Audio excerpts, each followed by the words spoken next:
we're going to talk transfers now. Oh, good. And look at some stories.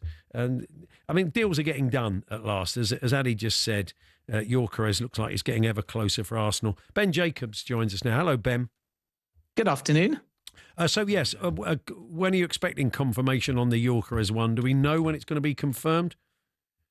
Well, I'm told there's an agreement in principle now, so it's not just close, it's done verbally. 63.5 million euros plus 10 million in add-ons. They were quibbling over 2.5 million euros of those add-ons. It's now being resolved. Sporting not only wanted them to be easier, but also had some pushback on the overall payment terms of the fixed part of the fee. Arsenal wanted to pay it in 4, Sporting wanted it in 2.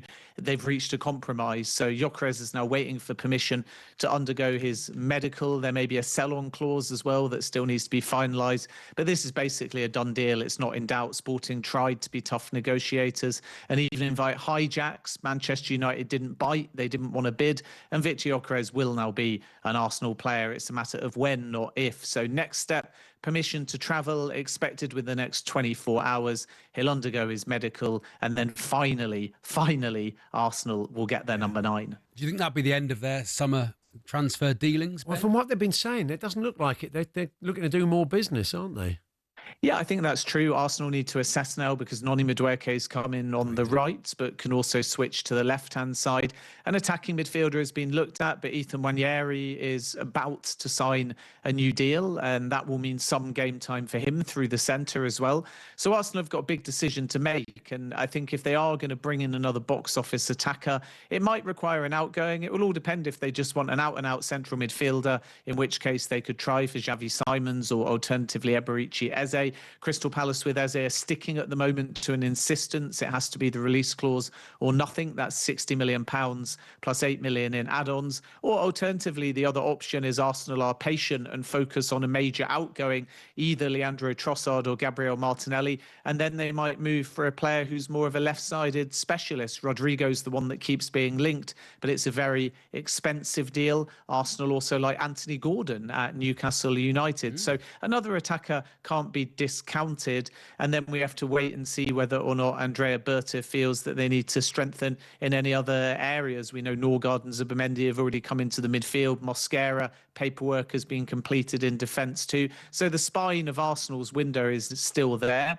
But I sense that there is movement still possible in an attacking sense, especially if we do get one of those outgoings that I mentioned. A story that won't go away and seems to pop up again today is Emi Martinez to Manchester United. Apparently they're looking for 40 million quid, which is putting Manchester United off. I mean, he's 32, but I mean, in many people's eyes, the world's best keeper. Yeah. I mean, he'd make a massive difference to Manchester United. I think so, wouldn't you? I mean, Villa, even though we had that bit of creative accountancy around the women's team, a la Chelsea, I think there still are some PSR issues. So what are the chances of this happening, do you think?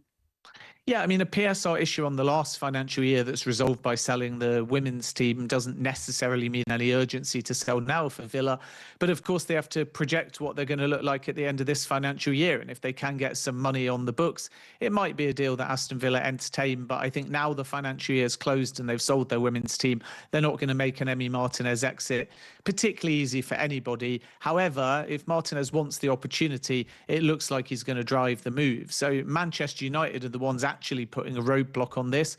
I do agree that the price for Emi Martinez could be as high as 40 million. It will certainly be over 30 million pounds. And I'm told Villa are using the Mike Maignan 25 million pounds as a basic valuation. And then Emi Martinez is viewed to be stronger than Mike Maignan, or at least equal to him over a long period of time, and has longer left on his contract as well. So 30 million pounds or more, possibly approaching 40 million. And then from Manchester United's point of view, the reason why I say they're putting the roadblocks on this is because the whole plan for Manchester United was only to find a young number 2. And Sene Laarmans at Antwerp is one player that they're currently in talks with on the player side only at the moment. So if they stick to their plan, it will be Bayindir out and a young goalkeeper in. And Andre Onana still hasn't been told, even though he's sitting on the sidelines injured, that he's surplus to requirements. The flip side is if they pivot from that plan, Emi Martinez is open to Manchester United. Emi Martinez is courting Manchester United, but Manchester United at the moment not reciprocating. So we have to wait and see if they go for a number 1. then Emi Martinez could have legs, or if they stick to their original plan, in which case I would still keep an eye on Sané Lamans. James McAtee is a young lad with options by the sound of it. He's been linked to so many clubs to the point on the talkSPORT website we've got the list of clubs he might join with the betting. Forest apparently are favourites. I know he went over to Eintracht to have a conversation with them. There's a few German clubs interested. West Ham, Everton, possibly Italy. I don't know. But where's the most likely destination, Ben? Yeah, one likely destination might be a stay at Manchester City, just because Man City don't really want to sell. So we're in Cole Palmer territory just before he left Chelsea, where the player would have to go to Pep Guardiola and say very clearly, I want to leave. And then Man City would be understanding of that. Suggestions then an exit would be facilitated at £25 million, a wider the mark to my understanding. Man City will look at the Cole Palmer fee that Chelsea paid and say, we want something like for like, because even though Cole Palmer exploded at Chelsea, just before he moved to Chelsea, if you compare that and his senior appearances to James McAtee, McAtee has a whole lot more on his CV. So City basically want 40 million plus. And then you're right to say there's interest from Nottingham Forest. They're also, by the way, looking at Bilal Al-Khanous at Leicester City. And then in addition to that, Everton are there, but not seen as front runners. I think West Ham could enter the race, but there's a real push from Germany. Frankfurt are one club, but I would also keep an eye on Leipzig. And even Leverkusen made a recent inquiry too. So right now, I would say within the Premier League, Nottingham Forest are pushing the hardest, but don't discount a move to Germany if, and it is an if, McAtee ends up leaving Manchester City. Excellent. Good to talk to you. Thank you, Ben, as Thanks, always. Ben. Cheers, guys. Ben Jacobs with the latest on the transfer window. Yeah. Transfer Insiders available as a podcast if you missed last Didn't night. mention Granit Xhaka back in the Premier League. That's good news, isn't it, Paul? I like him. Interesting story. Ashley Young player. looks like he's going to Ipswich on a free at the tender age of 40. But we're right across all that for all the transfer news at talksport.com. Paul Hawksbee and Andy Jacobs, Monday to Friday afternoons 1 till 4 on AM, on DAB, via the talkSPORT app and on your smart speaker.